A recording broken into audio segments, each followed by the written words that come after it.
Hello दोस्तों, स्वागत है आप सभी का सही गाड़ी पर एक बार फिर से। और स्वागत है उर्वेश भाई का भी एक बार फिर से। आप सभी को याद होगा कि इनकी एस्प्रेसो के बारे में हमने एक वीडियो बनाया था और काफी ज्यादा आप लोगों ने पसंद किया है। बहुत सारा आपने इन्फॉर्मेशन एस्प्रेसो के बारे में दी थी। तब गाड़ी लगभग 2-2.5 किलोमीटर ही चली थी। करेक्ट। हाँ। लेकिन अभी दोस्तों ये गाड़ी जो है लगभग 12,500 किलोमीटर चल चुकी है। 1 साल का एक्सपीरियंस है तो, और 10-12 तो इन्होंने मुंबई की ट्रिप मार ली है आराम से। तो अब जानते हैं कि भाई एस्प्रेसो के हाल क्या है, क्योंकि नई नवेली गाड़ी से तो सभी खुश होते हैं। अब जानना है कि क्या क्या डिफिकल्टीज आ रही है, क्या क्या दिक्कतें आई हैं और किन चीजों से खुश या ना खुश हैं। तो चलिए जानते हैं किक करके। तो उर्वेश भाई बताओ, कैसा रहा है ये समय? तो अभी जैसे जो एक मेन पर्पस के लिए ये गाड़ी ली थी कि सिटी में चलाना है, माइलेज के लिए अच्छा है, उस पर तो मैं इसको फुल मार्क्स दे दूंगा। क्योंकि जब से गाड़ी ली थी अब तक हम लोग को बिटवीन 15 to 16 का माइलेज तो मिल ही जाता है सिटी में। और ये AMT है, मारुति का, मैनुअल नहीं है। Okay, with AC uses. अभी जैसे विंटर्स अभी समझ में वापस AC यूजेज आ जाएगा तो 14.5-15 तक चले जाएगा। लेकिन 14.5-15 भी इतना बुरा माइलेज नहीं है एक सिटी के लिए। और हाईवे पे तो आराम से ये 19-20 का दे देता है। तो दोस्तों देख रहे हो आप, अगर आप ऑन एन एवरेज भी निकालते हो तो 17-18 का माइलेज तो मिल जा रहा है। मिल ही जा रहा है। और पुणे जैसी शहर की बात करें उर्वेश भाई, पुणे में आप लगभग 10 से 15 मिनट एक सिग्नल पे खड़े होते हो।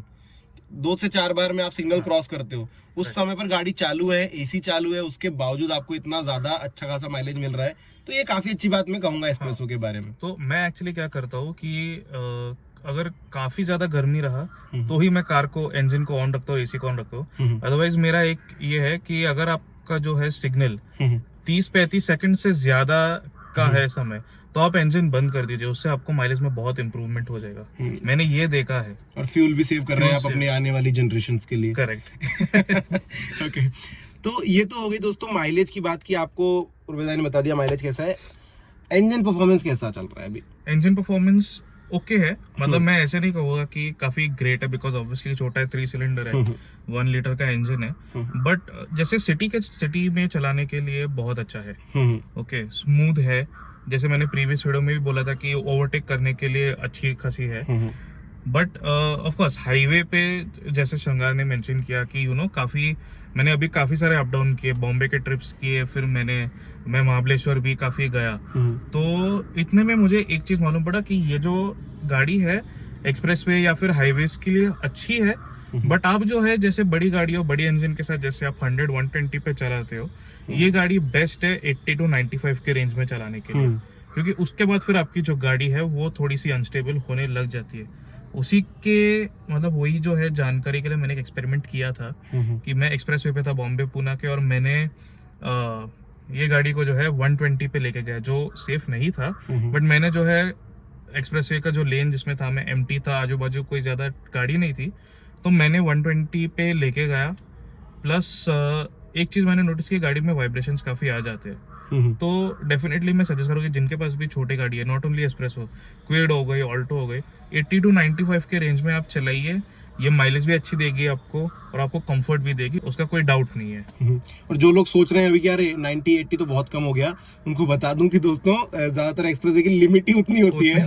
रुपेश भाई आपने बताया AMT है, लास्ट टाइम भी आपने बोला था काफी स्मूथ है, लेकिन समय के साथ ना, क्योंकि ट्रांसमिशन AMT होता है तो थोड़ा थोड़ा दिक्कतें आने लग जाती है। कभी लगता है आपको लैग ज्यादा लग रहा है, कभी आप मैनुअल पे स्विच करके देखते हो, फिर समझ में आता है। तो क्या आपके रिव्यू है साल भर चलाने के बाद AMT के? तो थोड़ा सा मुझे लगता है कि जो गियर शिफ्टिंग का जो टाइमिंग होता है, तो इनिशियली जैसे मैं नोटिस करता था कि जैसे अभी 20 पे, जैसे हम लोग अभी गाड़ी चालू करते हैं फर्स्ट में ऑब्वियसली, तो जैसी ही गाड़ी 20 टच होती है तो 20 to 21 के रेंज में वो सेकंड गियर पे शिफ्ट हो जाती है। फिर जैसे ही वो 30 पे जाती है तो थर्ड पे, 44th, 55th, ऐसे वो उसका रेंज था। लाइक 1-2 किलोमीटर ऊपर नीचे वो होता था। अभी कैसा है, आई थिंक ये जो गाड़ी है वो, मुझे पता नहीं क्या टेक्नोलॉजी AMT का है कि वो ड्राइविंग स्टाइल से अडेप्ट करती है या नहीं।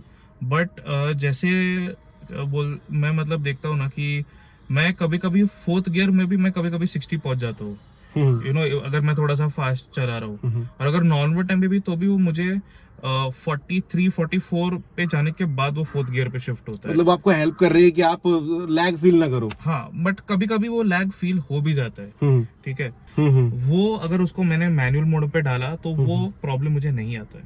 मैनुअल मोड पर वो शिफ्टिंग आप अपने हिसाब से करोगे, इशू नहीं वो है। डाउन शिफ्ट ऑटोमेटिक करता है, बट अप शिफ्ट अपने आप से मैं करता हूँ, लाइक अपने हिसाब से जैसे मुझे चाहिए। तो वो मुझे फील करता है कि वो ड्राइविंग जो एक इंजन रिस्पॉन्स और जो है वो मुझे बेटर एक्सपीरियंस होता है मैनुअल मोड में। तो दोस्तों आपको मैनुअल मोड के बारे में थोड़ी एक्सप्लेनेशन दे देता हूँ। जैसे हम लोग बड़ी गाड़ियों में, नेक्सॉन में देखते हैं, सोनेट में देखते हैं कि मोड्स हमारे पास होते हैं। तो मोड्स भी इसी प्रकार से बने होते हैं एक्चुअली कि आपका जो गियर शिफ्टिंग है वो ज्यादा आरपीएम और ज्यादा स्पीड पर होता है, हाँ। है ना। जैसे आपने बोला कि 40 पे फोर्थ गियर लगता है, तो स्पोर्ट्स मोड अगर आप सोनेट का या नेक्सॉन का चला रहे हो तो वो 45 तक धकेलेगा उसको, ताकि गियर शिफ्टिंग तब हो जब आप एक्चुअली रेस में हो, है ना। वो इन गाड़ियों में नहीं होती है, इन गाड़ियों में मोड्स नहीं है, तो आप मैनुअल मोड पे ले जाकर के वो चीज फील कर सकते हो, और मैनुअल वाला फील भी आ ही जाता है। और जब आप हाई आरपीएम पे गियर शिफ्ट कर रहे हो तो सीन भी नहीं कि लैग होगा ज्यादा। वो तो है। सो उर्वेश भाई, आपने ये हाई स्पीड का तो एक्सप्लेनेशन दे दिया कि यार 120 तक में थोड़ी वाइब्रेशन होगी, लेकिन 80-90 में स्मूदर है। बट जब घाट चढ़ रहे हैं हम लोग, तब इंजन या एएमटी कैसा परफॉर्म करता है? तो अगर हम लोग जैसे अगर अभी एमटी कार है, एमटी मतलब मैं अकेला या फिर मेरे साथ एक और बंदा आगे वाले सीट पे बैठा है, ओके, तो बस गाड़ी में 2 लोग हैं, तो पकड़ लीजिए बस ये 2 लोग थोड़ा सा सामान, तो आराम से मतलब ऑटो पे भी चढ़ जाती है। ऐसा नहीं है कि मुझे मैनुअल पे ढकेलना पड़ता है या फिर हैंड ब्रेक का इस्तेमाल करके वैसे करके घाट चढ़ने पड़ते।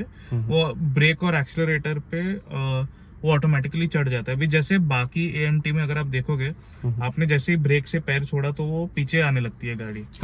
ये गाड़ी में कैसे ये पीछे आती है लेकिन उतनी नहीं। ये इंजन इतना पेपी है, ये गाड़ी में लोग ने इस तरह से ट्यून किया है कि वो हल्की सी पीछे आती है, लेकिन आप जैसे ही प्रॉपरली आप एक्सीलरेटर पे पैर देते हो तो गाड़ी चढ़ने चालू हो जाती है। सो दिक्कत नहीं देगी, बट आप गाड़ी के साथ आत्मसात कर जाओगे एक बार तो फिर प्रॉब्लम ही नहीं है। गाड़ी आप में, आप गाड़ी में हो। हाँ, अगर आपकी गाड़ी पूरी फुल है, जैसे 4 या 5 लोग बैठे हैं और आपकी जो डिक्की है वो भी फुल्ली लोडेड है, तो मतलब आप कंप्लीटली फुल्ली लोडेड कार लेके जा रहे हो, तो उस समय पे मैं सजेस्ट करूंगा कि आप मैनुअल मोड पे डाल के गाड़ी चलाएं, क्योंकि वो थोड़ा सा इंजन को हेल्प करेगा और आपको जो है घाट पे भी इम्प्रूवमेंट वो देगा कि आप बेटर कंट्रोल कर पा रहे हो गाड़ी को। क्योंकि मैंने वैसे किया था एक बार, जस्ट एक चेक करने के लिए, क्योंकि हम लोग के पास गाड़ी में 4 लोग थे और सामान भी काफी था, तो वो चेक किया। और ये जो बॉम्बे पुणे के जो घाट पे मैंने चेक किया था, तो वो स्टॉप उधर काफी सारा ट्रैफिक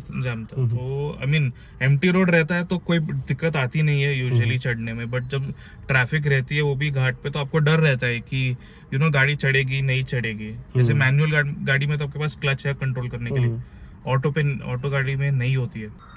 अगर मैंने जैसे गाड़ी को मैनुअल में डाल दिया, ठीक है, ये ऐसे मैनुअल पे डाल दिया इसको, और इसी से कंट्रोल करके मैं इसका जो इंजन का स्पीड है वो मेंटेन कर रहा हूँ, तो वो मुझे कंफर्ट देता है कि ठीक है गाड़ी अभी बेटर कंट्रोल में है।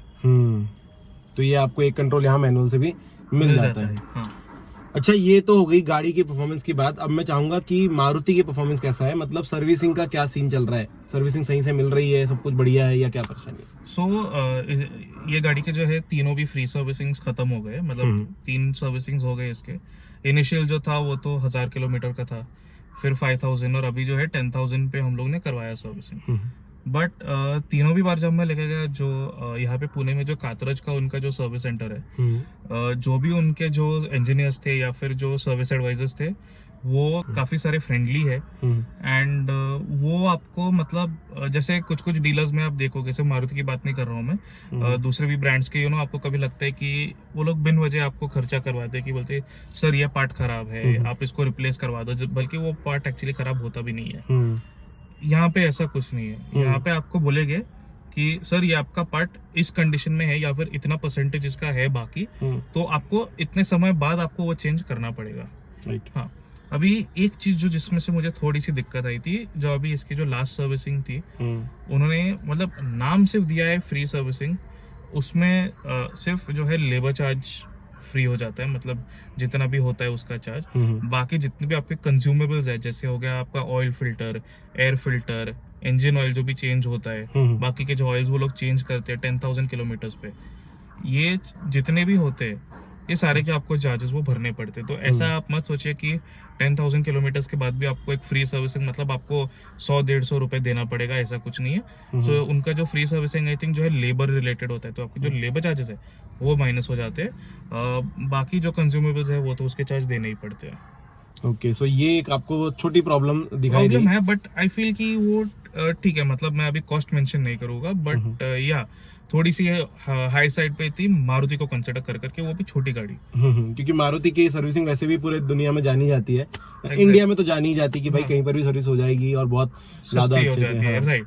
हाँ, सो अब अगर मैं आपसे पूछूं 1 साल चलाने के बाद कि क्या ये फैसला सही था, या ऑल्टो की तरफ भी दिल था, या वैगन आर भी सोच रहे थे आप उसमें, तो क्या फैसला सही लग रहा है? सो हम लोग एक्चुअली पिछले वीडियो में मैंने बात बताई नहीं थी, बट जब हम लोग ये गाड़ी देखने गए थे तो हम लोग के एक्चुअली दिमाग में था कि ऑल्टो K10 हम लोग ले। बट तब जो है मारुति वालों ने बताया कि जो ऑल्टो K10 है वो डिसकंटिन्यू हो गई है और उसके जगह पे उन्होंने एस्प्रेसो जो है लॉन्च की है। हाँ।